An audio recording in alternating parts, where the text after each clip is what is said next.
ఒక ఫామ్ వస్తారు అవటం ఏది డిక్లరేషన్ ఫామ్. ఒకవేళ ఇఫ్ మనకు క్యాస్ట్ కానీ ఇన్కమ్ కానీ ఇప్పుడు వెళ్ళేటువంటి పరిస్థితి లేకపోతే సో ఈ అప్లికేషన్ ఈ ఫామ్ అనేది తీసుకొని మన హెచ్ఎం సిగ్నేచరు అండ్ మన పేరెంట్స్ సిగ్నేచర్ తీసుకొని సో దీన్ని క్యాస్ట్ అండ్ ఇన్కమ్ వాటి ప్లేస్ లోపల మనం ఆల్రెడీ అప్లోడ్ కూడా చేయొచ్చు.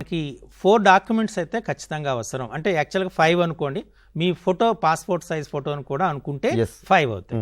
వీటిని అన్నింటినీ స్కాన్ చేసి మీరు పెట్టుకోవాలి. ఫస్ట్ ఏంటంటే మీ ఫోటో ఒకటి ఉండాలి, దాన్ని స్కాన్ చేసుకు పెట్టుకోవాలి. సెకండ్ది మీ క్యాస్ట్ సర్టిఫికేట్, థర్డ్ది మీ ఇన్కమ్ సర్టిఫికేట్, అంటే మీ ఇన్కమ్ అంటే మీ ఫాదర్ యొక్క ఇన్కమ్ సర్టిఫికేట్, అలాగే బ్యాంక్ అకౌంట్, మీ పేరున ఉన్నటువంటి బ్యాంక్ అకౌంట్, అలాగే మీ స్కూల్ మీరు 7th pass 8th చదువుతున్నట్టుగా bona fide certificate, ఇవి మీరు స్కాన్ చేసి పెట్టుకోవాల్సి ఉంటుంది. అయితే మీకు ఇంతకుముందు చెప్పినట్టు మీరు సడన్గా పిల్లలు క్యాస్ట్ సర్టిఫికేట్ అని ఎన్ఎంఎస్ నోటిఫికేషన్ రాగానే స్టార్ట్ చేస్తారు క్యాస్ట్ సర్టిఫికేట్ తీసుకోవడానికి.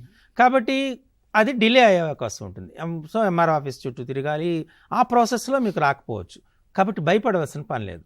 ఒకవేళ మీకు ఆ సమయంలో ఎంఆర్ఓ ఆఫీస్ నుండి సర్టిఫికేట్ రాకపోతే ఇక్కడ మీకు చూపించినట్టు proforma for self declaration form for income certificate అని కనబడుతుంది.